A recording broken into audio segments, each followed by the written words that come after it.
Bismillah.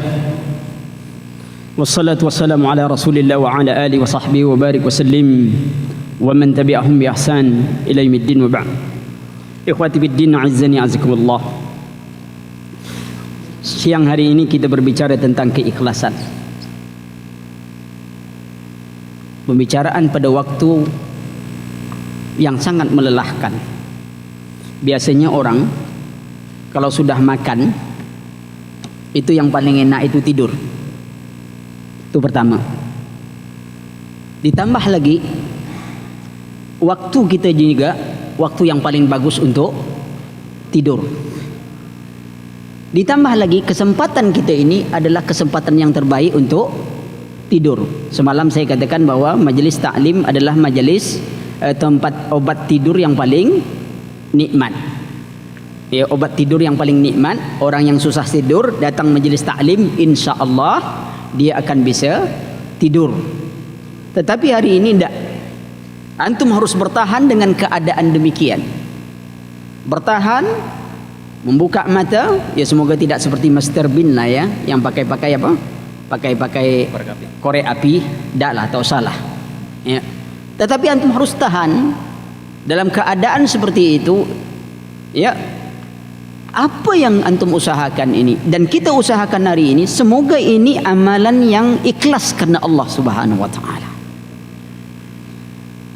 Karena Rasulullah sallallahu alaihi wasallam bersabda, "Kam min shaimin laisa lahu min siyamihi ila al-ju' wal atas. Kam min qaimin laisa lahu min qiyami ila as-sahar." Berapa banyaknya orang-orang yang berpuasa, tak ada yang ia dapatkan dari puasanya itu kecuali lapar dan dahaga. Berapa banyaknya orang-orang yang bangun malam, tak ada dia dapatkan kecuali hanya rasa ngantuk saja. Ini pelajaran bagi kita. Kita harus memeriksa amalan kita. Kalau amalan untuk dunia sudah jelas, tapi bagaimana keikhlasan? Ikhlas kita kepada Allah Subhanahu wa taala. Bila kita bicara tentang keikhlasan, kenapa ini pokok ini perlu dibahas? Karena sering kita dapatkan selalu ada kata yang salah dalam mendefinisikan tentang keikhlasan itu. Buku kecil itu sebuah buku tulisan saja ya untuk masalah keikhlasan, tapi itu ringkasan saja. Adapun yang kita bicara yang di depan itu handout yang anak buat ya, handoutnya. Perhatikan, secara bahasa ikhlas itu adalah sesuatu yang murni, yang tidak memiliki campuran. Contoh, ini air apa ini? Hah? Air putih atau air bening? Air bening. Hah? Air putih atau air bening? Tapi antum kalau nengok ini air bening, tapi antum kalau pergi minta kedai kopi, mana pernah antum minta air bening? Antum sepakat minta air putih. Berarti sebenarnya kita sepakat untuk membohongi realita yang kita lihat. Malang nasib manusia kan? Suka sepakat walaupun tak pernah bertemu. Yang anehnya ketika dia bermusyawarah, tak pernah ada kata sepakat. Tak pernah. Tapi kalau dia tak sepakat, lihat, semua orang Indonesia akan menyatakan ini air putih. Kalau antum minta air bening, orang tak nak bagi. Air putih. Ikhlas bening. Tidak ada campuran sama sekali. Kalau tadi saya dengar Ustaz Yusuf Baisa katakan, bagi orang-orang liberal dan bagi orang-orang ateis atau apanya, liberal yang liberalisme, tidak ada kebenaran mutlak bagi mereka. Sebenarnya jawabannya mudah untuk mereka. Ada dua jawaban. Saya kasih sikit. Tanya pada mereka, ini air beningkah atau air hitam? Mesti semua orang akan jawab ini air bening kan? Realitanya bening. Benar atau salah? Benar. Karena realitanya itu bening, berarti ada kebenaran yang mutlak. Kalau ada orang mengatakan itu kan menurut pandangan Pak Ustadz, menurut saya itu hitam. Kira-kira apa yang hitam tuh? Air yang hitam atau otaknya yang hitam? Otaknya yang hitam. Lalu kalau dia katakan lagi tidak ada kebenaran mutlak. Bagaimana kalau anda ingin melamar orang? Tiba-tiba calon mertua bertanya, saudara ingin melamar anak saya? Iya. Saudara laki-laki atau perempuan? Apa jawaban? Menurut pandangan itu tergantung cara memandang, Pak. Menurut Bapak, kalau saya yakin saya laki-laki, kata bapaknya, itu kan menurut pandangan saudara. Tapi menurut saya tidaklah. Jono namanya, mungkin jini enggak. Kenapa? Tidak ada kebenaran yang mutlak. Siapa bilang tak ada? Ada. Sesuai dengan realita dan kenyataan, itu kebenaran mutlak. Kemudian ada kebenaran mutlak dengan syariat. Realita kenyataan itu kebenaran mutlak itu ada. Tak ada orang bisa bantah, oh itu Pak menurut tinjauan Bapak. Yang lebih menakjubkan lagi, suatu ketika saya nyampai gini, langsung ada orang katakan, Ustadz salah. Sebab tidak ada kebenaran yang mutlak. Saya katakan, dari mana antum tahu ana salah? Sebab antum katakan tidak ada kebenaran yang mutlak. Seharusnya antum tak menyalahkan ana. Kalau antum tahu ana salah, berarti antum sudah tahu sebuah kebenaran. Antum sendiri yakin kebenaran mutlak tidak ada. Jadi antum yang salah sebenarnya. Kenapa? Kenapa antum menyalahkan ana? Antum katakan kebenaran mutlak tidak ada. Biarkan aja ana ngomong. Kan biarkan aja. Kalau begitu tak perlu musyawarah, Pak. Kita sedang musyawarah untuk kata sepakat. Percuma. Apa sebab? Sebab tak ada kebenaran yang mutlak. Oh itu pendapat Anda. Pendapat Anda kan tidak. Maka itu perhatikan ikhwan. Kita kembali kepada keikhlasan. Bening. Tidak ada campuran. Khalasa, bersih. Tidak ada campuran. Kalau masuk setetes hitam, tinta hitam, maka ternodalah dia. Hilanglah kebersihan itu, hilanglah kebeningan itu. Rasulullah sallallahu alaihi wasallam bersabda, "Ad-dinun nasihah." Nasihat ya, itu bermakna membersihkan sesuatu dari kotoran. Ikhlas, bening, tak ada campuran. Kalau ada campuran sedikit, dia sudah tidak ikhlas. Itu secara bahasa. Secara syariat banyak definisi ikhlas. Sangat banyak orang mendefinisikan tentang ikhlas. Namun kita cukup ambil 3 pengertian. Pertama, menjadikan tujuan dari ibadah yang dilakukan hanya untuk Allah Subhanahu wa taala. Wa huwa ay yakuna al-hamil wad-da'i ila at-ta'ati wa ibtigha'i wajhi rabbihil a'la. Hendaklah seorang melakukan satu amalan itu hanya ingin mengharapkan ridho Allah Subhanahu wa taala. Lalu ada orang bertanya, kalau kita mengharapkan ridho Allah, ada orang mengatakan saya rela masuk neraka asalkan Allah ridho. Bagaimana kalimat itu? Dia rela masuk neraka walaupun Allah, asal Allah ridho. Oh itu tanda orang makrifatnya kepada Allah sangat tinggi. Dia rela, yang penting ridho Allah. Masuk neraka pun dia tahan. Sombong. Rasulullah saja tak berani nak masuk neraka, dia berani tentang Allah masuk neraka asal Allah ridho. Lalu bagaimana ada seorang penjahat, kita tanya, kenapa kamu merampok, mencuri semuanya? Saya rela masuk surga walaupun Allah murka. Gimana? Maka salah paham bahwa yang mengharapkan keridhaan Allah Subhanahu wa taala, wajah Allah, semua yang kita lakukan tidak ada lain adalah karena Allah Subhanahu wa taala. Tujuan mengharapkan keridhaan Allah, kita nafikan semua selain Allah. Untuk itu kita perlu minta surga karena Allah ridho masukkan kita ke dalam surga. Fas'alullahul jannah wa na'udzubihi minan nar. Minta kepada Allah surga, berlindung kepada Allah dari api neraka. Ada orang katakan, kau kalau ibadah karena ingin masuk surga dan takut neraka, syirik. Kalau gitu kita katakan, antum kalau beribadah baca Al-Fatihah tak? Iya. Ihdinas siratal mustaqim baca tak? Iya. Apa artinya? Tunjuki kami jalan yang lurus. Antum tidak tunjuk jalan yang lurus, syirik lah antum namanya tuh. Atau tanya lagi, antum kalau sudah beribadah berdoa tak? Berdoa Rabbana atina fid dunya hasanah. Antum minta dunia atau tidak? Antum minta dunia, berarti antum syirik, karena tak boleh minta dunia. Atau katakan, oh kita tak perlu berdoa, terserah Allah mau bagi, kalau tidak. Itu kan kata antum, tapi kata Allah, walladzina yastakbiruna an ibadati sayadkhuluna jahannama dakhirin. Orang yang sombong di dalam beribadah kepadaku, tidak pernah minta kepada Allah, justru dimasukkan ke dalam neraka jahanam. Kita kan pada mereka, ente ngarap ridho Allah, ya. Ente tak berdoa, ente masuk neraka. Ente berdoa, ente masuk neraka juga menurut keyakinan ente. Maka keyakinan yang baik adalah apa yang diajarkan oleh Rasulullah. Seluruh amalan kita mengharapkan keredoan Allah Subhanahu wa taala. Makna yang pertama ini lawannya adalah syirik besar. Tadi Ustaz Abu Fairuz bicara tentang syirik. Lawan makna yang pertama bahwa semua amalan kita hanya kepada Allah Subhanahu wa taala. Lawan dari makna yang pertama ini adalah syirik besar. Karena syirik itu dibagi dua. Pertama syirik besar, kedua syirik kecil. Yang syirik besar itu dikatakan oleh para ulama saraful ibadah li ghairillah, memalingkan satu bentuk peribadatan kepada selain Allah Subhanahu wa taala. Ibadah hanya milik Allah.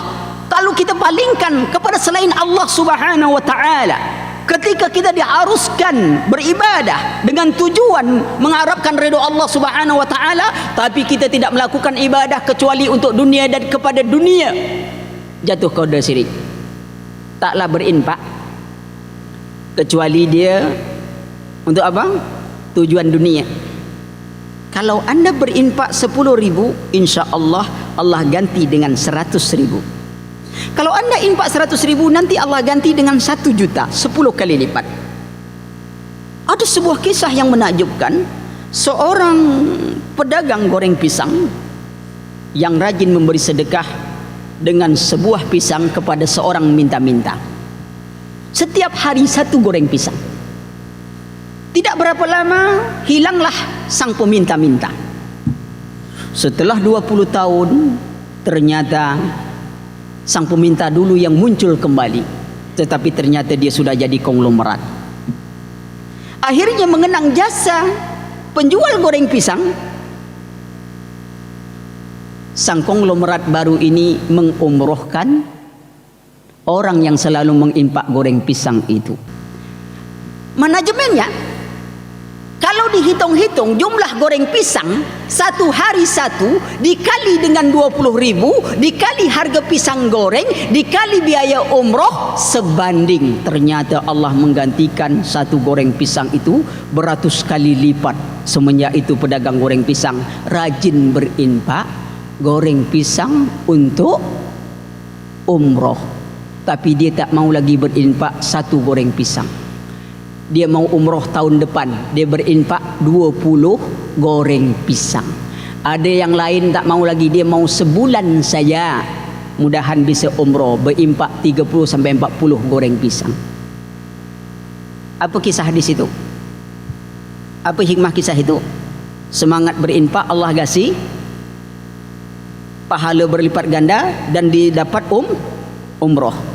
Menurut antum mau jadi pengemis atau mau jadi menjadi peminta-minta atau mau jadi penjual goreng pisang supaya dapat umroh? Mau jadi apa antum? Kira-kira mau jadi apa? Mau jadi penjual goreng pisang. Dengan hanya satu apa? Dengan hanya 1 goreng pisang kita bisa umroh. Kalau saya tak mau jadi penjual goreng pisang, saya mau jadi pengemis. Kenapa? Kenapa? Penjual goreng pisang 20 tahun masih menjadi penjual goreng pisang.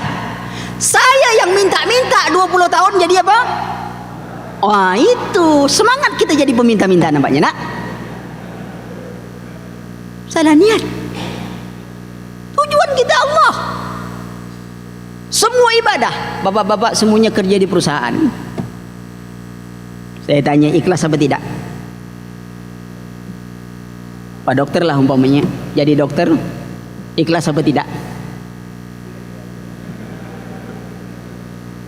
Oh, tengok tuh, antum jadi karyawan di perusahaan, antum ikhlas. Tak ada orang daftar perusahaan tuh pikirannya ikhlas pada Allah, tak ada. Yakinlah antum. Paling antum tengok berapa kira-kira gaji,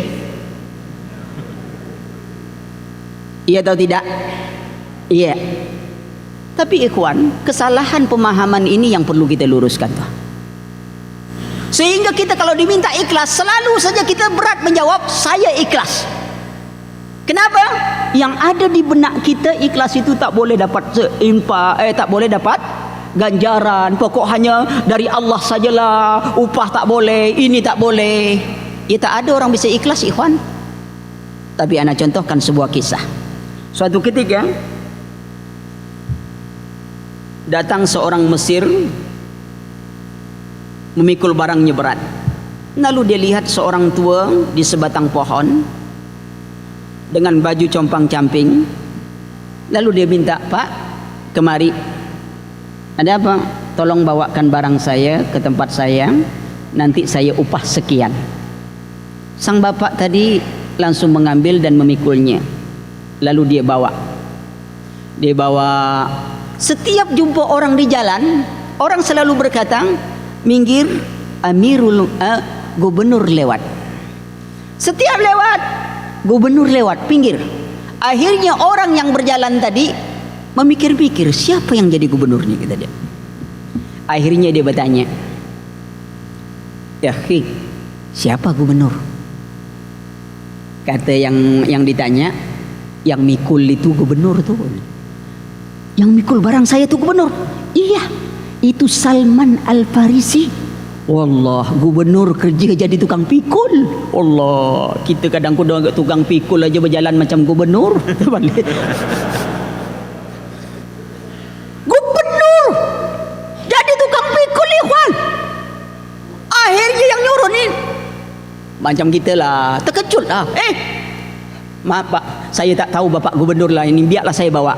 Apa kata Salman? Enggak. Perjanjian kita, apa dia?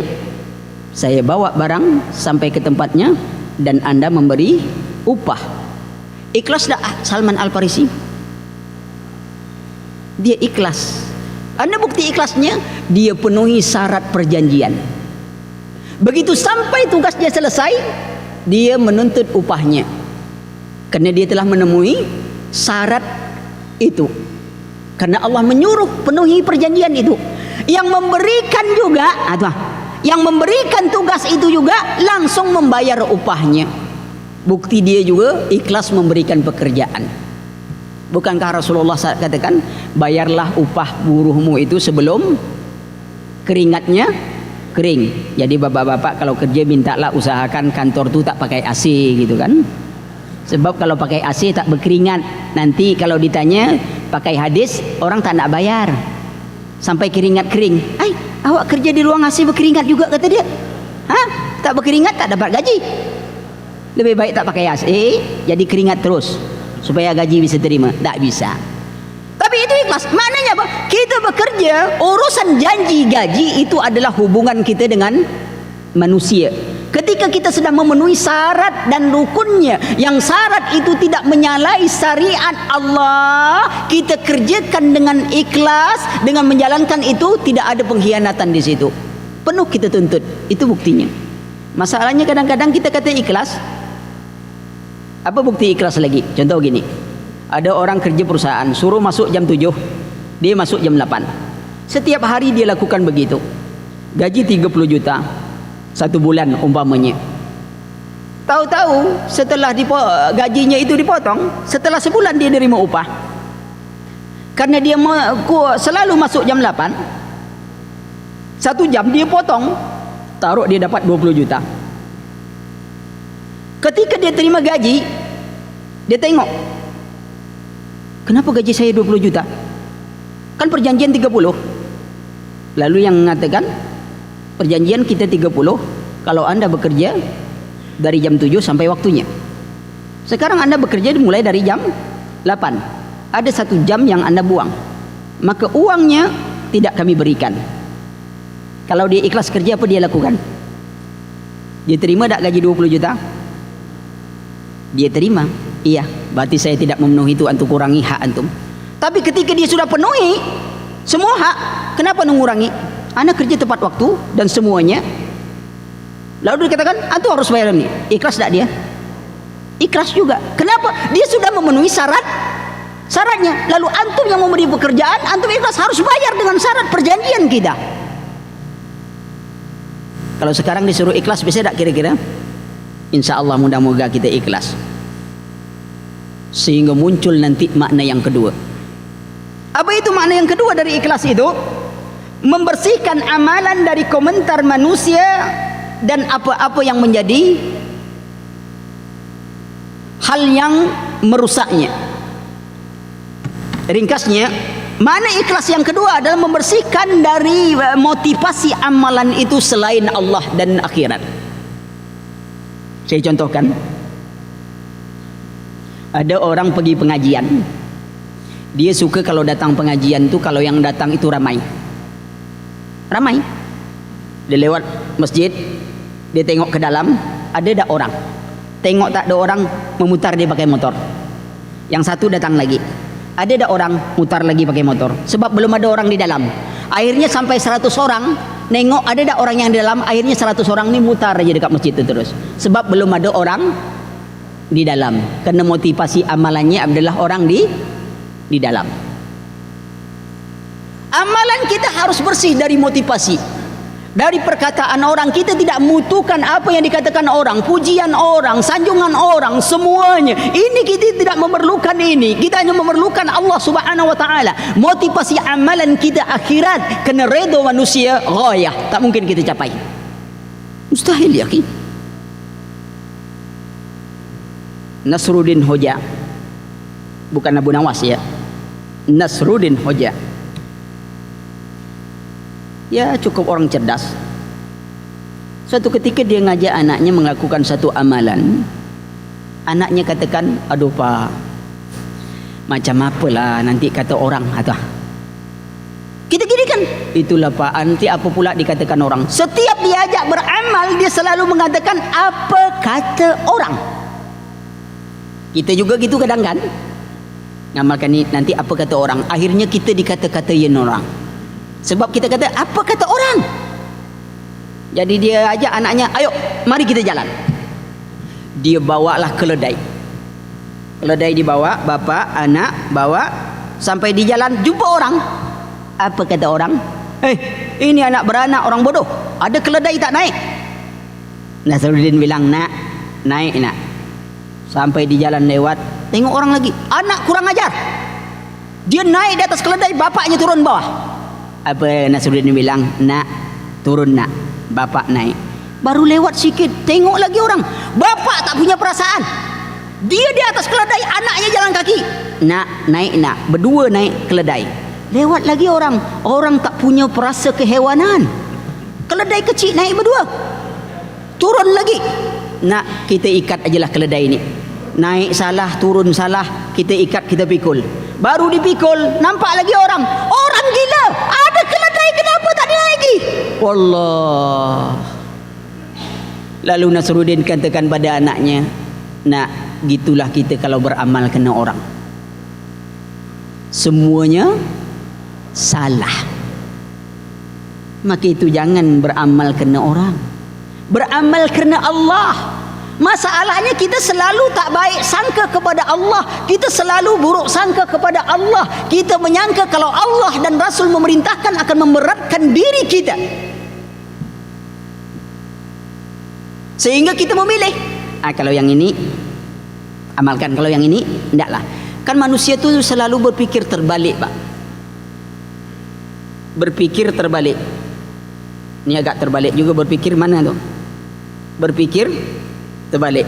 Ana tak mau nunjuk berpikir terbalik. Ana selalu menunjuk berpikir terbalik.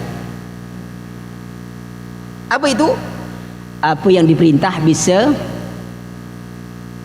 ditinggalkan. Apa yang dilarang bisa diamalkan.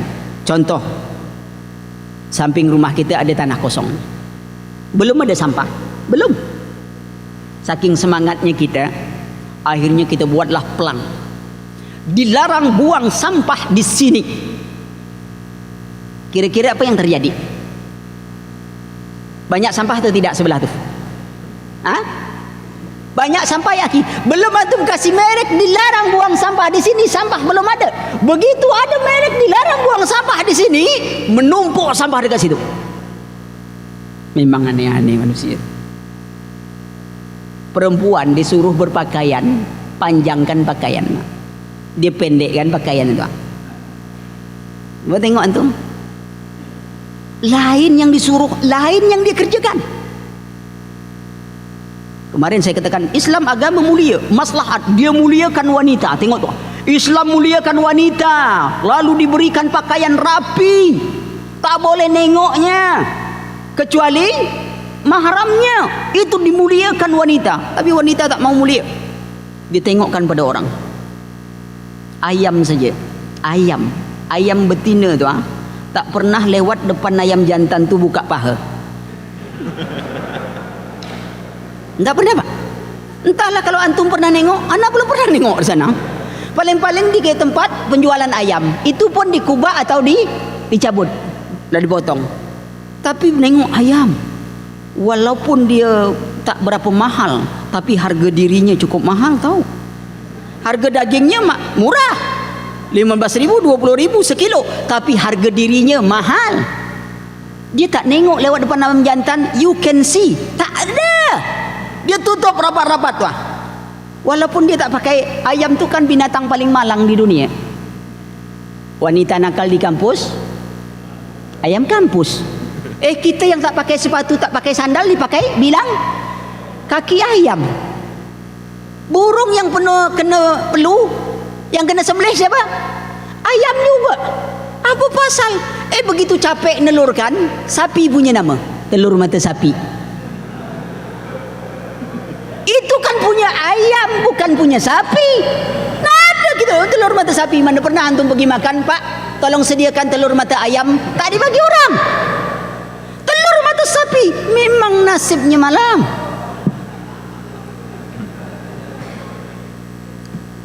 Kita kembali, jadi tengok, ikhlas kita kepada Allah. Jangan ada motivasi kita kepada dunia ini. Tak ada motivasi kita kepada dunia ini. Pujian orang, sanjungan orang, ridon nasu ghayah. Keredoan manusia itu tidak mungkin untuk kita capai, ikhwan. Kita beramal sesuai dengan yang diredoi oleh Allah. Apapun komentar manusia, kita tak peduli.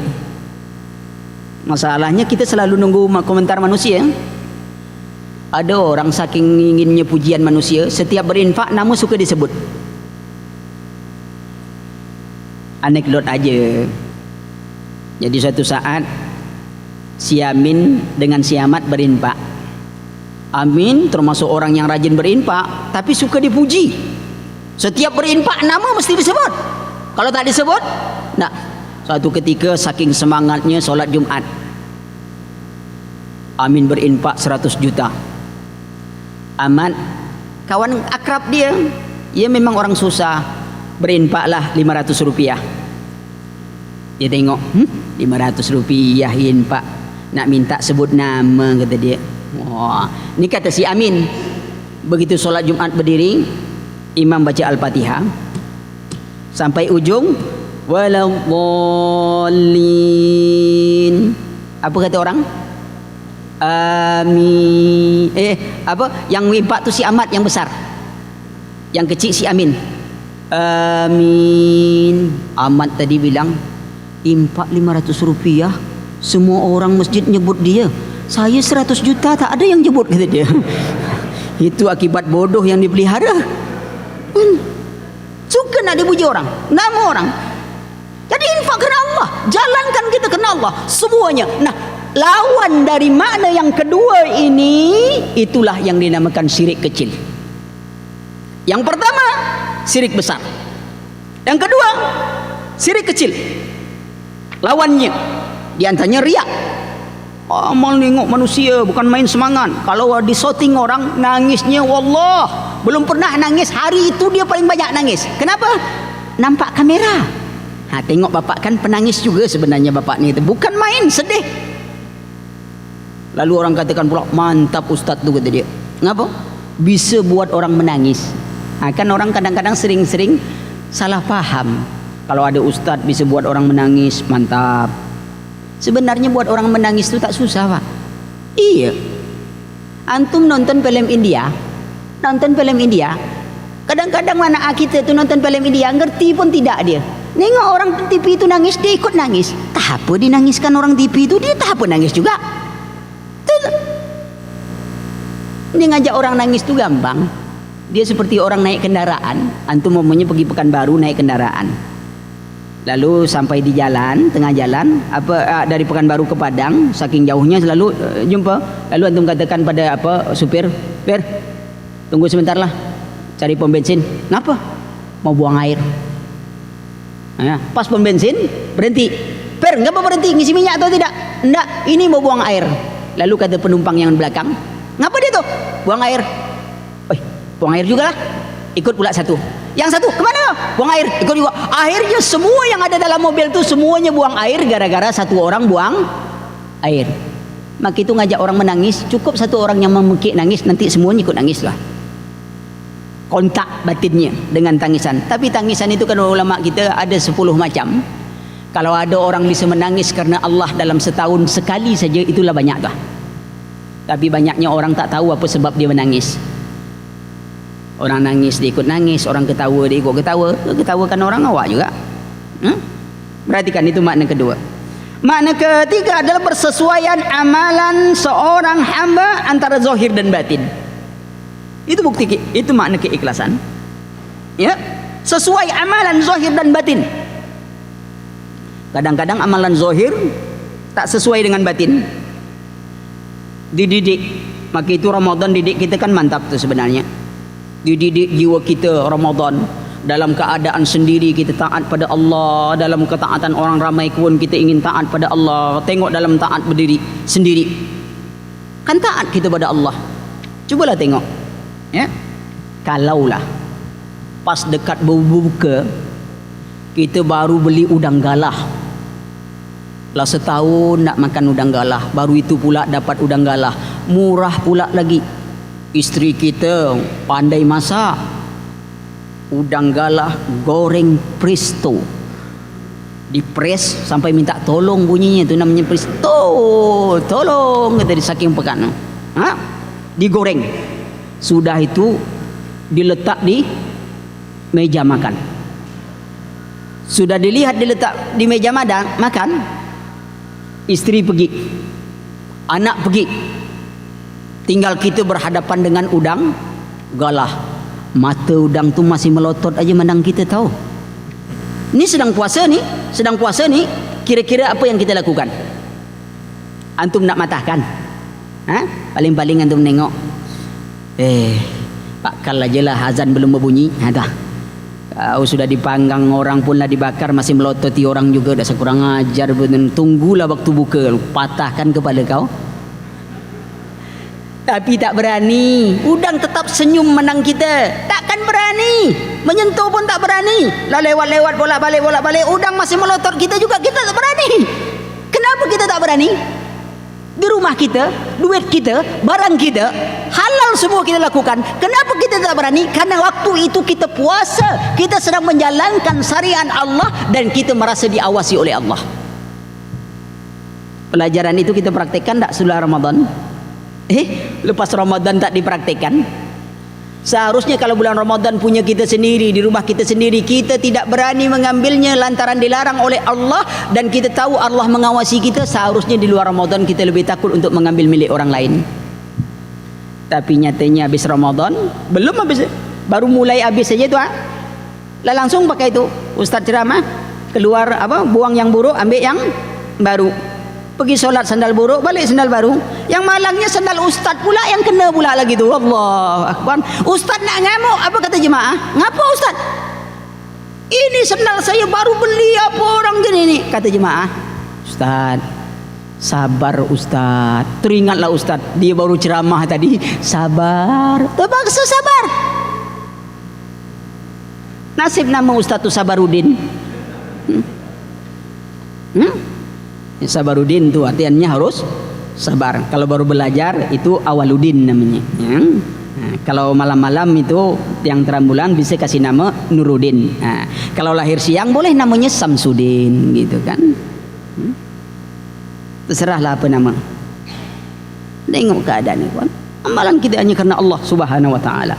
Itulah beberapa makna dari ibadah itu sendiri.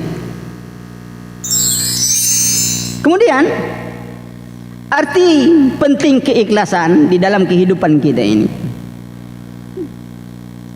Pertama, ikhlas adalah arti penting. Ikhlas adalah yang pertama, dia adalah syarat terkabulnya amal. Ya? Sebagai syarat utama bagi terkabulnya amal. Amal itu diterima oleh Allah Subhanahu wa taala, syarat pertamanya adalah ikhlas. Itu syarat pertama tu. Wa ma umiru illa liya'budullaha mukhlishina lahuddin. Tidaklah mereka diperintahkan kecuali untuk memurnikan seluruh ketaatan kepada Allah Subhanahu wa taala. Ala lillahi dinul khalis, bukankah hanya milik Allah lah agama ini, seluruh ketaatan itu hanya milik Allah Subhanahu wa taala. Maka keikhlasan merupakan syarat pertamanya dikabulkan amal oleh Allah Subhanahu wa taala. Innahu may yusyrik billah faqad haramallahu alaihi al-jannah wa ma'wahumun nar. Sesungguhnya siapa yang memsyirikkan Allah, Allah mengharamkan atasnya surga dan tempat tinggal mereka adalah neraka. Innallaha la yaghfiru yushraka bihi syai'an wa yaghfiru ma duna dzalika liman yasha. Allah tidak mengampunkan, Allah mengampunkan dosa. Allah tidak mengampunkan dosa orang menserikatkannya dengan sesuatu, Allah mengampunkan dosa selainnya. Maka syarat pertama itu adalah ikhlas dari amalan kita.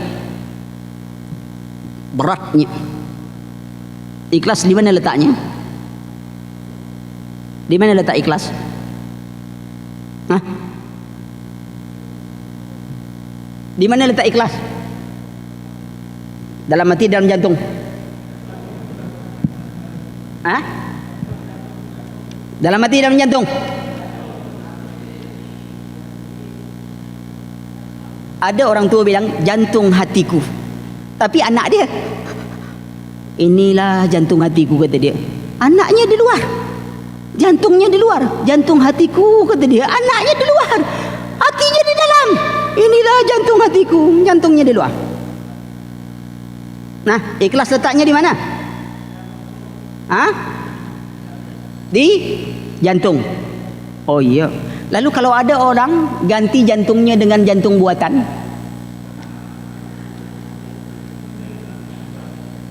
macam apa? Bisa ikhlas tak? Hah? Atau ada orang diganti jantungnya dengan jantung orang musyrik? Muslim atau syirik dia?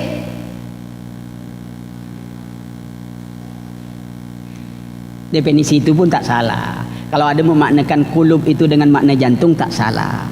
Tetapi persoalan bahasa Arab itu harus lebih luas. Terkadang kata kulub itu dimaknakan dengan jantung, terkadang kata kulub itu dimaknakan dengan hati nurani, yang tidak tahu di mana letaknya, ikhwan. Iman itu di hati nurani kita, bukan di jantung kita. Jadi kalau ada pencangkukan jantung, orang musyrik dipindahkan kepada orang muslim, tetap dia muslim, sebab iman itu letaknya bukan di jantung itu, tapi di hati nurani itu. Ketika Allah Subhanahu wa taala berfirman fi qulubihim marad, di dalam hati mereka ada penyakit. Hati mana tu? Jantung ke atau hati nurani? Kalau antum bilangkan jantung, berarti orang-orang kafir yang pakai KTB berlari-lari semuanya itu tu, sehat jantung itu, Tapi kenapa Allah sebut hati penyakit? Sekarang antum kalau dimaling orang motor antum sakit jantung atau sakit hati? Hah? Sakit hati sakit antum? Aduh Ustaz, Pak Polisi, kenapa? Saya dimaling orang ini, sakit jantung saya. Kata polisi, Pak, sakit jantung ke jantung sehat, jangan kantor polisi. Tapi ada makna memang dilarikan kepada jantung. Apa itu? Seperti hadis Rasulullah yang mengatakan inna fil jasadi mudghah. Ini yang dimaksudkan itu al-qulub, yang dimaksudkan dengan jantung. Tetapi itu bukan menyamakan hati nurani dengan jantung. Fungsi hati nurani dengan jantung ini hanya menyamakan fungsi, ikhwan. Jadi fungsi hati nurani kita, tempat iman itu, fungsi hati nurani tempat iman kita itu sama dengan fungsi jantung bagi seluruh jasmani kita. Itu yang disamakan. Kalau iman kita dirusak oleh kesirikan, amalan kita tidak ikhlas kepada Allah, tidak ittiba, rusak keyakinan kita, maka seluruh amalan kita yang berkaitan dengan keimanan itu, berkaitan dengan hubungan akhirat, tidak diterima oleh Allah. Begitulah fungsi jantung dalam tubuh kita. Kalau jantung kita itu sudah rusak, semuanya ikut rusak.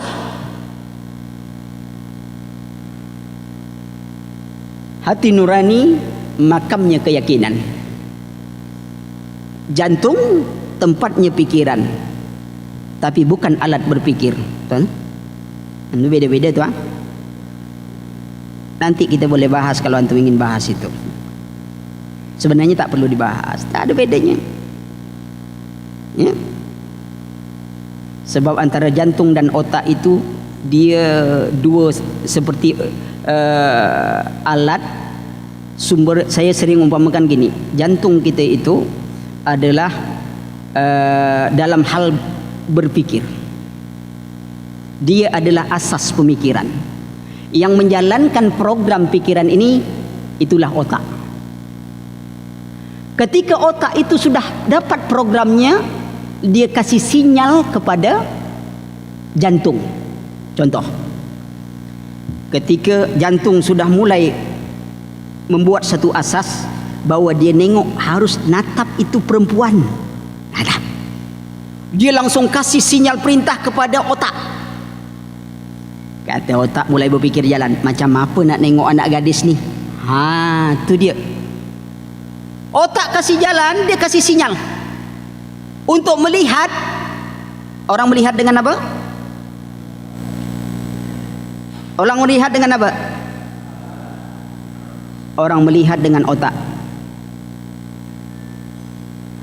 Antum tengok orang buta punya mata tak? Orang buta punya mata tak? Orang buta punya mata atau tidak? Punya, tapi tak melihat. Kerana saraf penglihatan itu yang rusak. Orang stroke, jantungnya sehat tak? Banyak orang stroke jantungnya sehat. Matanya sehat atau tidak? Orang mati, orang stroke, orang koma, matanya nampak, matanya terbuka, ikhwan, terbuka, tapi dia tak nampak. Apanya yang rusak?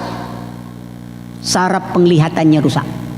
Nah, ketika mata tadi, otak tadi sudah dapat perintahkan mata, alat menggunakan alat penglihatan, mata nengok, timbul getaran. Langsung otak tadi mengirim sinyal kepada jantung. Sudah ditengok, mulai berdegup jantung tu sedikit. Juk, juk, juk, juk. Itu berdegup jantung. Apa sinyal tu sampai?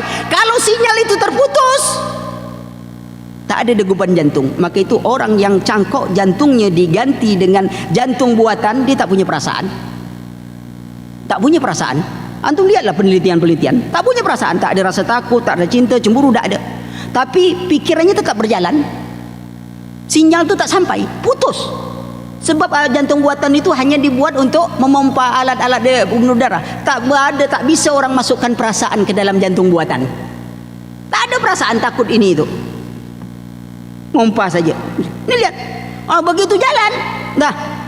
Kata jantung, lanjutkan pandanganmu.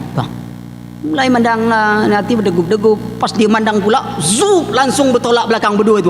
Allah, ikhwan. Maka itu jangan gunakan alat itu untuk mandang yang macam-macam. Susah, rusak semuanya. Kita kembali, saya tak bahas itu. Tapi itu keikhlasan. Al-imanu fi qalbi. Iman itu di dalam hati. Apa itu hati nurani? Hati yang maknawi, bukan hati yang jismi. Hati yang hakiki, hati dalam bentuk segumpal hati itu. Bukan juga jantung itu sendiri. Bukan, ikhwan. Bukan. Tetapi iman itu fi qalbi. Hati nurani. Ketika rusak, itu keikhlasan itu perlu. Kalau ada tazkiyatun nufus, itu pembersihan jantung atau pembersihan hati? Kita belajar sekarang tazkiyatun nufus, pembersihan jiwa. Apa yang dibersihkan? Hati kita atau jantung kita? Hati yang mana? Hati yang maknawi tadi. Di mana letaknya? Kalau kita tahu letaknya, apa guna kita nak sibuk-sibuk? Kita tak tahu letak, itu urusan Allah. Tugas kita perbaiki. Keikhlasan itu penyakitnya di mana letaknya? Kalau keikhlasan itu penyakit syirik itu letaknya di dalam jantung, operasi jantung aja antum buang itu semua yang syirik-syirik itu. Jadi orang kafir itu operasi jantung bersihkan supaya jadi orang beriman. Tapi itu dalam hati nurani, terletak dalam hati. Syarat pertama satu amalan. Syarat diterimanya, maka ikhlaskan kepada Allah Subhanahu wa taala seluruh amalan kita, itu amalan. Syarat keduanya ittiba, mengikuti sunnah Nabi. Wa ma atakumur rasul fa'khuzu wa ma nahakum anhu fantahu. Apa yang perintah Rasulmu ambil, apa yang cegah Rasulmu maka tinggalkanlah. Rasulullah sallallahu alaihi wasallam bersabda, man amila aman laisa alaihi amruna fahuwa raddun. Barang siapa melakukan satu amalan yang tidak ada dalam sunnahku, maka batallah semuanya amalannya itu. Itulah letak penting keikhlasan dan ittiba dalam ibadah kita. Orang yang ikhlas amalannya itu berkelanjutan biasanya. Kemudian ikhlas itu dia juga merupakan inti dakwah para rasul. Ya. Jadi ikhlas tadi dalam makna yang pertama tadi apa dia? Memurnikan seluruh peribadatan kepada Allah, mengharap ridha Allah. Maka ikhlas itu dalam makna yang ini dia merupakan inti dakwah pada Rasul. Allah Subhanahu wa taala berfirman, "Wa ma arsalna min qablika min rasul illa nuhi ilaihi annahu la ilaha illa ana fa'budun." Tidaklah aku perintahkan mengutus arsalna min qablika, sebelum engkau ya Muhammad, daripada rasul-rasul kecuali kami wahyukan kepada mereka, kecuali mereka untuk menyeru apa dia? Ubudullah. Ya. Ya, ilah, untuk menyeru annahu la ilaha illa ana, bahwasanya tidak ada yang berhak mereka ibadati kecuali aku, kata Allah, maka ibadatilah oleh kalian akan daku.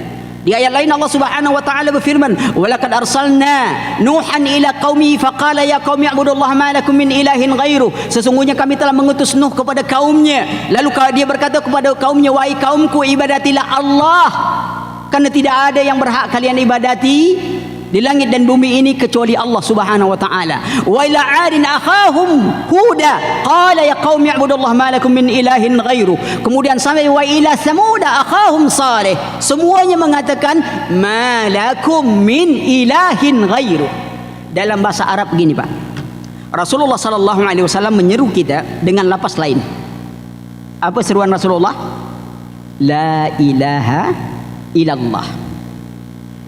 Suatu riwayat menerangkan Rasulullah sallallahu alaihi wasallam memanggil kaum musyrikin Quraisy, "Ya ma'saral Quraisy, ana ad'ukum ila kalimataini khafifataini 'ala lisan walakin sakilataini fil mizan." Ya ma'saral Quraisy, aku panggil kepada kalian pada dua buah kalimat yang amat ringan dalam ucapan tapi sangat berat dalam timbangannya, itu la ilaha illallah. Wa ana Rasulullah, kalian mengakui bahwa tidak ada yang berhak diibadati kecuali Allah, dan kalian mengakui bahwa aku adalah utusan Allah. La ilaha illallah maknanya itu sama dengan la ma'buda illallah. La ilaha di dalam bahasa Arab dinamakan tidak ada yang berhak diibadati. Ini sama bahasa Arab la ma'buda. Sama tu, la ilaha semakna dengan la ma'budah. Illa juga, illallah. Ya, la ma'budah. Ya. Sama.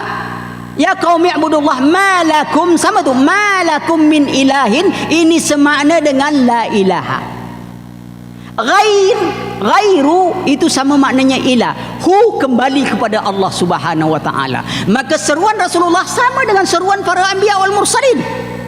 Nabi Isa alaihissalam juga mengajarkan kepada tauhid, ya. Semua rasul mengajak kepada tauhid kepada Allah Subhanahu wa taala. Itu pentingnya dakwah al-ikhlas.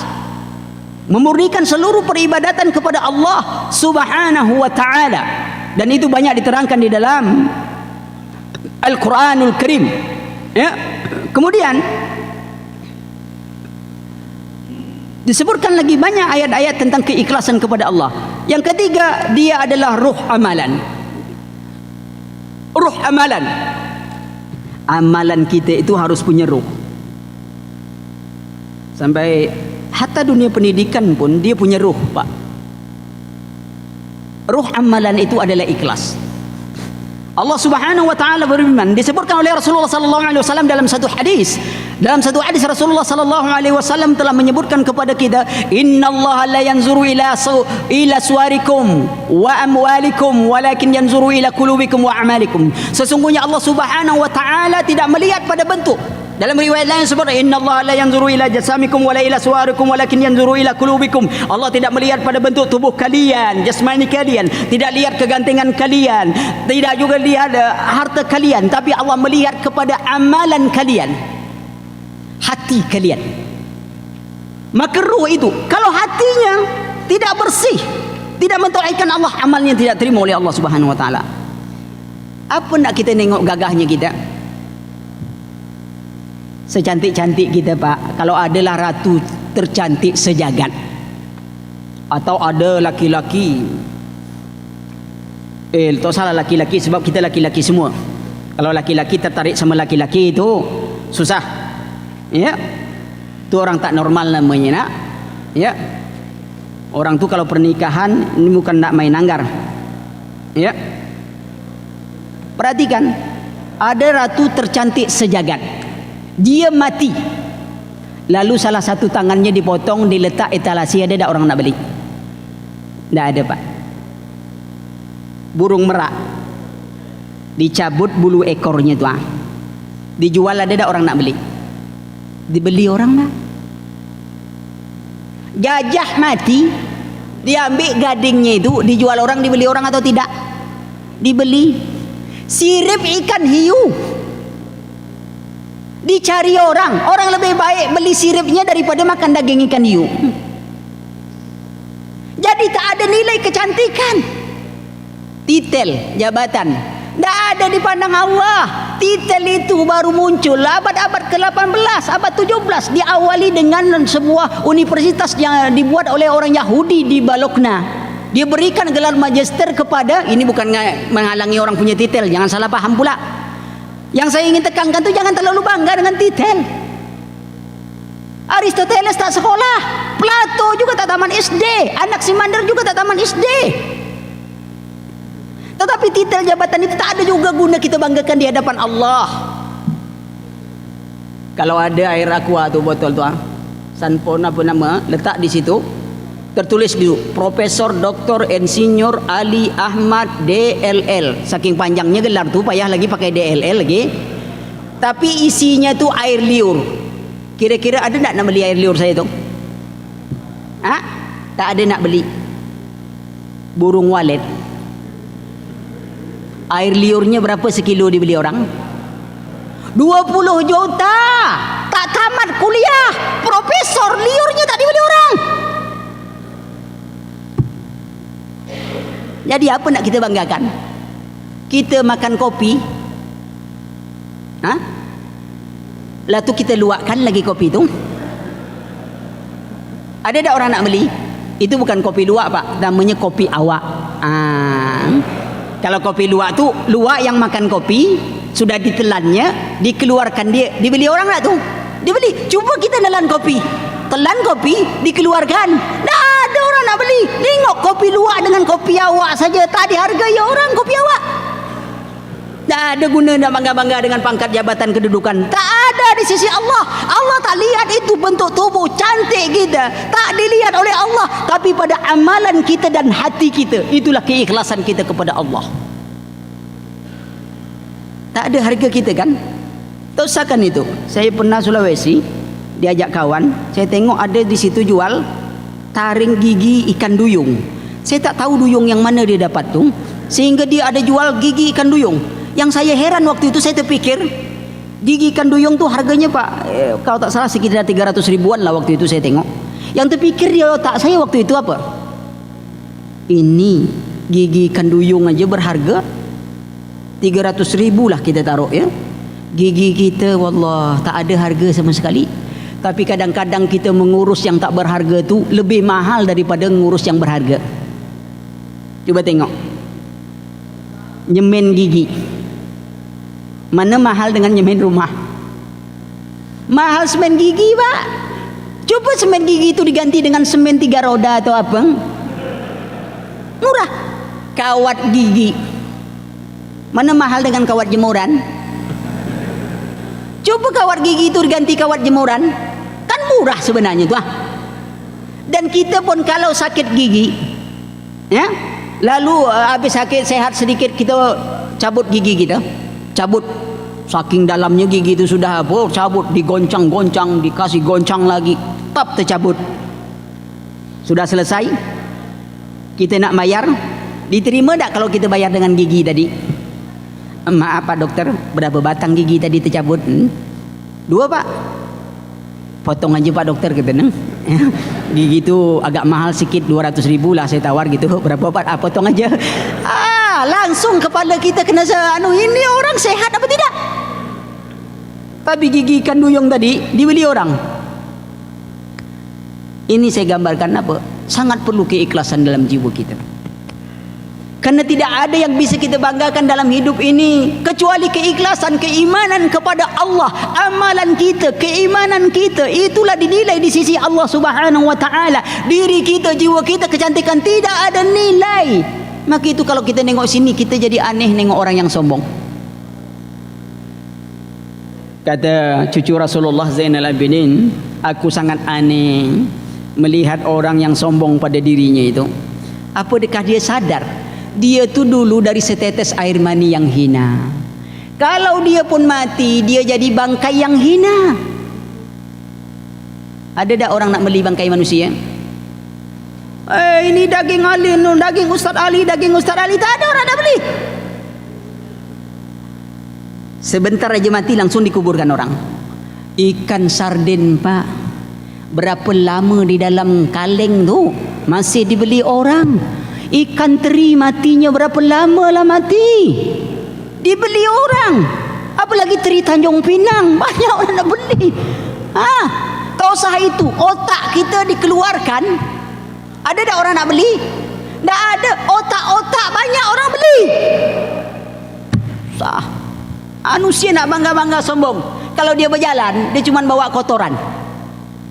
Cuba tengok dia berjalan, tarik kepala, tarik mata, tarik hidung, tarik telinga, tarik gigi, kampung tengah, jangan disebut lagi. Lalu apa nak dibanggakan hidupnya? Apa nak kita banggakan dengan yang lain? Kecantikan kalah dengan burung merak, penghargaan orang kalah dengan burung walet, kekuatan kita kalah dengan gajah, ketajaman mata kita kalah dengan burung apa? Burung hantu. Burung hantu aja ngalahkan kita, belum lagi hantunya. Burung hantu ngalahkan kita. Kita malam-malam kena pijak tikus, burung hantu malam-malam nerekam tikus. Mana pernah kita malam-malam nerekam tikus? Tikus yang nampak kita, bukan kita nampak tikus. Tengok, apa lagi nak diandalkan? Kekuatan, kecepatan lari, jalah kita, lemah kita, tak ada kekuatan. Lalu apa nak disombongkan di hadapan Allah? Kecuali kita membawa bekal keimanan dan amalan yang sesungguhnya amalan kita itu sebenarnya pun tak sebanding dengan surga. Amalan kita itu kan tak sebanding dengan surga yang dijanjikan Allah. Manalah sebanding. Cuman kita tak pernah sadar. Itu yang saya, kalau kemarin Ustaz bilang kita harus bangkitkan kesadaran, saya yakin semua bapak-bapak kini sadar bahwa kita adalah umat Islam. Sadar juga kita harus berusaha. Yang kita tak sadar itu adalah bahwa kita harus bersiap untuk akhirat. Itu banyak kita tak sadar tuh Pak. Buktinya pagi, sore, siang, malam dari dunia untuk dunia dan kepada dunia, sampai dalam tidur pun juga bertengkar gara-gara dunia. Dalam solat pun dia bawa juga dunia. Itu dia. Akhirat mana benar? Itu yang kita tak sadar. Maka itu kita bangkit apa? Kita sadar. Sadar tak bahwa sesungguhnya ketika bapak-bapak kemari datang, kitalah masuk dalam orang yang dipilih Allah untuk menerima kebaikan. Kita berjalan menuntut ilmu. Kita sadar kita umat Islam, tapi kita tak sadar bahwa kita harus mengamalkan Islam. Itu payah pula kalau dikatakan hidup ni macam makan buah si malakama. Dimakan mati emak, tak dimakan mati bapak. Tentu kita kulum-kulum aja lagi. Dimakan mati mak, tak dimakan mati bapak. Tentu kita kulum-kulum aja, telan tidak apa tidaklah. Tak susahnya. Hidup salah mati salah, pingsan aja, aman kita. Hidup salah, mati salah, pingsan, aman kita. Apa kena? Maka coba amalan kita ya, inti dakwah para rasul, kemudian di samping inti dakwah kepada rasul tadi, ruh. Ya. Bahwa ada ruh setiap amal, juga ruh dalam pendidikan. Kalau kita bicara pendidikan, Pak, kenapa pendidikan kita gini? Ruh pendidikan itu tak ada. Karena ruh pendidikan itu tasbiyah. Tasbiyah itu adalah pembersihan akidah. Tarbiyah perbaikan akhlak. Bukan moral, Pak. Moral dengan akhlak itu sama atau tidak? Pak, kira-kira moral itu sama tidak dengan akhlak? Kira-kira, Pak? Tidak apa-apa, kita diskusi aja. Jangan nanti salah pula disebut ustaz ni, kata dia. Ini ustaz ni kerja nyalahkan orang saja. Bukan. Kalau setan payah saya nak nyalahkan dia yang masalah. Akhlak berbeda tak dengan moral? Orang Islam tak punya moral. Betul. Tapi orang Islam punya akhlak. Apa perbedaannya, Pak? Orang lihat sepintas seolah-olah sama, padahal sangat jauh perbedaannya. Kalau kita belajar tata boga, orang menyediakan makanan, lalu air minum sebelah kiri, lalu saya makan tangan kanan, saya minum tangan kiri. Antum tengok kan macam apa cara makan kalau minum. Moral salah atau tidak? Air minum sebelah kiri dan saya minum dengan tangan kiri, moral salah atau tidak? Tidak. Lalu saya minum sambil berdiri, lalu saya adu gelas, macam tak ada pekerjaan lain aja kita nak ngadu-ngadu gelas je. Moral salah atau tidak? Tapi akhlak Islam salah. Iza akala ahadukum falyakul bil yamin wa idza syariba falyasrab bil yamin fa inna syaitana yakulu bisimalihi wa yasrabu bisimalihi. Apabila makan, seorang kalian makan tangan kanan, minum tangan kanan. Sesungguhnya setan makan dan minum dengan tangan kiri. Lalu ada orang bilang, kan kita sudah makan, Pak, lalu megang gelas kan kotor.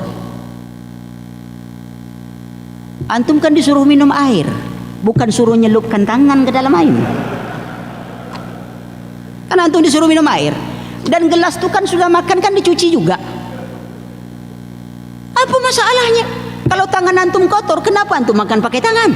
Gini aja selesai.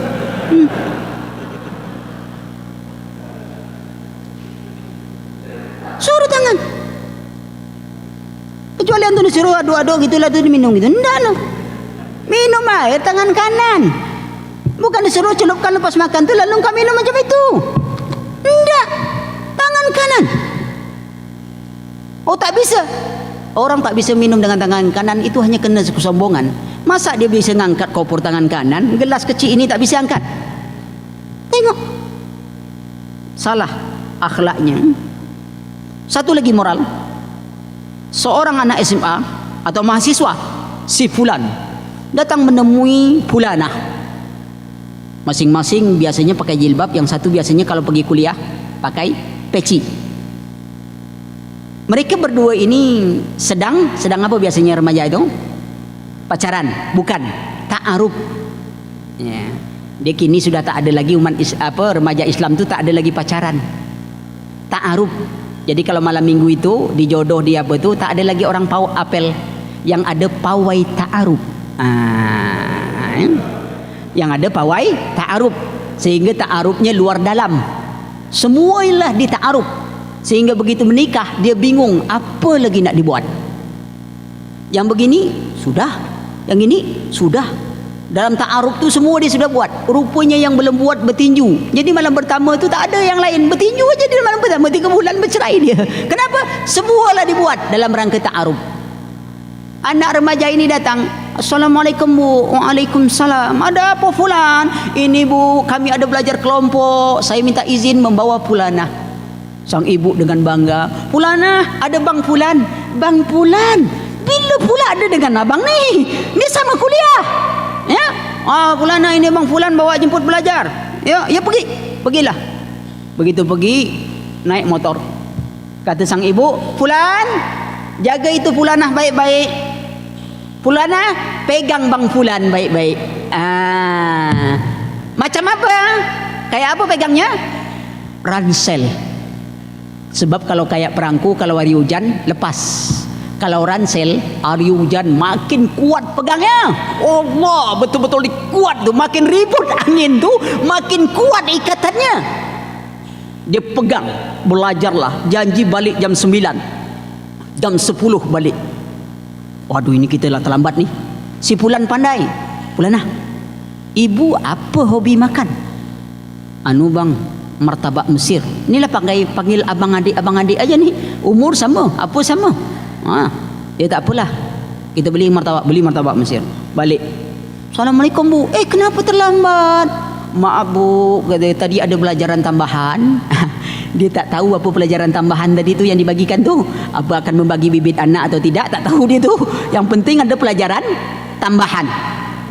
Ya maaf bu, agak terlambat sedikit. Ya 1 jam tu sebenarnya terlambat bu, tapi saya mohon maaf lah. Moga-moga tak terulang lagi. Ya kalau sehari ini sejam, mungkin besok 2 jam terlambat. Itu kan tak terulang yang sejam, 2 jam bertambah. Kan? Dia cakap. Kata ibu, sudahlah, biasalah. Ya cuma lain kali hati-hati kalau terlambat gitu kasih tahu ibu. Oh ya bu, ini ada 3 martabak Mesirnya. Tahu aja kesenangan ibu, gitu kan? Ibunya buka, martabak Mesirnya kok hancur-hancur gini bu. Maaf bu, Mesir lah kena demon bu, jadi martabak hancur-hancur.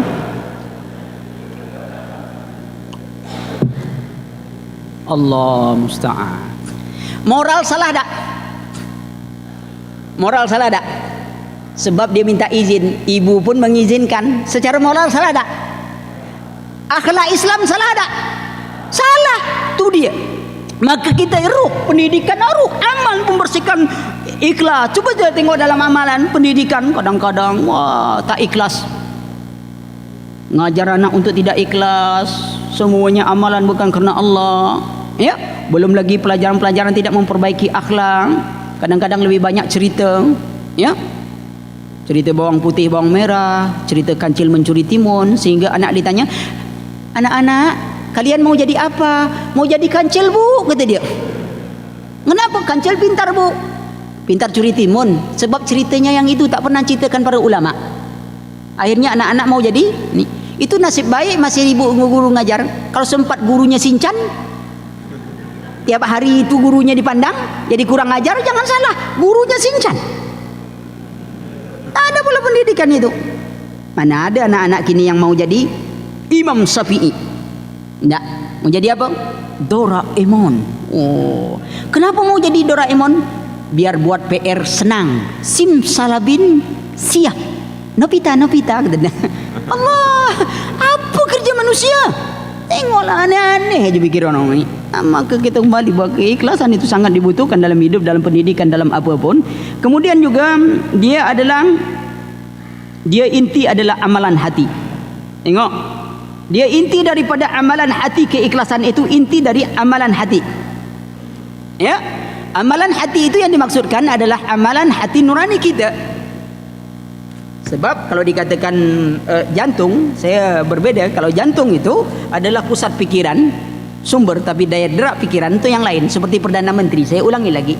Kalau jantung kita itu sebenarnya seperti raja dalam anggota tubuh. Jantung raja dalam anggota tubuh. Ketika raja punya program ingin membuat sesuatu, maka diperintahkan Perdana Menterinya otak untuk mencari jalan. Tengok tu hubungan tu. Lalu otak mulai bergerak, mencari cara. Setelah dia dapat cara, mulai dia lakukan sebuah tindakan penelitian dulu. Apa yang diutusnya? Mata. Mulai mata nengok-nengok. Setelah mata mulai nengok-nengok, mulai dia mencari berita yang lebih matang. Pendengarnya dipasang. Sudah tu apa? Sudah matang perhitungan, mata sudah, ini sudah, semua sudah. Lalu bagian transportasi, menteri transportasi perintahkan, jalankan perintah. Mulai dia berjalan, melangkah. Itu dah. Sudah nampak kiri kanan dengar tak ada, ditengok pun tak ada penghalang, langsung perintah eksekusi. Tangan, ambil, kata dia. Kata tu, ambil. Baru nak ngambil, langsung terdengar yang berjalan, ceretak. Yang telinga tadi oper ke otak bilang tengok. Ditengok ada bayangan, balik lagi kotak. Perintah tangan, jangan diambil. Bergerak, tak jadi. Tapi otak masih pening. balik lagi ke hati. Sebab dia yang punya sumber ni, dia punya konsep, balik ke hati. Beletak beletuk. Akhirnya hati yang dikuasai oleh hawa nafsu, apa kata dia? Bantai sajalah, kata dia. Adik, aman dia. Tak ada orang nengok. Rupanya waktu dia ngambil itu dia bukan orang. Tengok. Dan itu, ada pun itu amalan hati itu tadi. Kalau dia sudah rusak amalan hati kita itu rusak, dimasuki oleh kesirikan, rusaklah semuanya amalan kita. Tidak ada dinilai oleh Allah, keimanan kita juga rusak. Maka itu harus perhatikan itu. Kita perbaiki jiwa kita, hati kita, ya, karena dia fungsinya sangat besar bagi kepentingan ruhani kita, ya. Nah, ini dia. Kemudian ikhlas adalah sifat yang paling agung untuk dimiliki oleh setiap orang, ya. Ini dia. Waktu masih panjang? Masih ada. Nanti saya peringatkan. Iya. Tak ada alarm mengingatkan, ya. Iya, sebentar lagi. Ini sebenarnya afwan ikhwan, ini pendinginnya kurang ada nih nampaknya. Air es. Baik, kita lihat dalil ikhlas, ya. Ini sudah banyak, ana tidak sebutkan pada antum. Macam-macam dari bentuk-bentuk dalil keikhlasan itu. Dalam hadis qudsi disebutkan oleh Rasulullah sallallahu alaihi wasallam bahwasanya Allah Subhanahu wa taala berfirman, "Aku adalah ana aghniya minas syuraka." Aku adalah yang tidak membutuhkan sekutu. Ini dalam yang lain, itu hadis qudsi, antum silakan baca di apa situ. Ya. Dalil yang kedua tentang keikhlasan, ini dalil-dalil tentang hadis innamal a'malu binniyat wa innamal likulli imri'in ma nawa faman kana hijratuhu ila Allah wa rasulihi fa hijratuhu ila Allah wa rasulihi wa man kana hijratuhu lid-dunya yusibuha aw imra'atin yunkihuha fa hijratuhu ma hajara ilaih, ya, ila ma hajar, ya. Nah, perhatikan ini hadis innamal a'malu binniyat, sesungguhnya amalan itu tergantung pada niat. Tapi ingat, ini kadang orang salah paham. Ada kadang-kadang kan yang penting niat. Kalau niat kita baik, ini innamal a'malu binniyat itu terletak pada amalan yang sudah baik dalam pandangan syariat. Jadi kalau maling, ya, itu tak tergantung pada niat lagi. Ngapa kamu maling? Akan tergantung pada niat. Saya maling sebenarnya nak bagi fakir miskin sebenarnya, antum beli nomor enggak? Yang tergantung pada niat itu, kan ada orang sering ini, kan yang penting hati. Awak ngapa tak solat? Percuma aja solat kalau hati tak ikhlas. Gitu. Ngapa tak pakai jilbab? Percuma aja jilbab kalau hatinya kotor. Kan yang penting hati. Jagalah hati. Baiki hati. Tengok. Niat. Kalau orang berbedalil bahwasanya yang penting niat, dia tidak pisahkan niat itu di mana letaknya. Pada amalan solat antum datang sekarang, taklim itu tergantung pada niat antum, untuk apa antum datang. Tetapi kalau mencuri, maling, tahu nih. Coba kalau semuanya tergantung pada niat tanpa dipandang, lalu ada orang ditangkap. Ya? Kamu ngapa selingkuh? Lalu dia jawab, sebenarnya Pak, niat saya baik Pak, kata dia. Dari mana niat baik? Kesian saya nengok Pak, sudah 20 tahun nikah tak ada dapat anak, saya nak nyumbanglah sedikit, kata dia. Kan kira-kira diterima tak niat macam ini? Apakah bilang niat baik macam itu? Tak terima kita, walaupun dia kata niatnya baik, mesti kita tak terima, karena amalan itu sudah rusak. Jadi amalan yang baik baru tergantung pada niat, yang amalan rusak tergantung pada laknat saja lagi. Jangan tunggu niat enggak. Itu tadi bisa, mana ada orang terima. Udah 20 tahun tak ada anak, ada yang nyumbang. Ikhlas. Ikhlas dengan lapang dada Pak, kata dia. Kalau ada yang lain lagi pun boleh juga, kata dia. Macam mut'ah. Mut'ah orang Syiah. Syiah itu kan orang banyak mut'ah, kan banyak pahalanya. Masuk surga tanpa hisab. Allah. Itulah hawa nafsu. Dijerat dengan hawa nafsu yang seperti itu. Saya rasa itulah diantaranya. Adapun yang lain nanti mungkin bisa tanya jawab dan apanya, nanti kita bisa lanjutkan lagi. Saya akhiri dulu. Subhanakallahumma wa bihamdika asyhadu an la ilaha illa anta astaghfiruka wa atubu ilaik. Wassalamualaikum warahmatullahi wabarakatuh.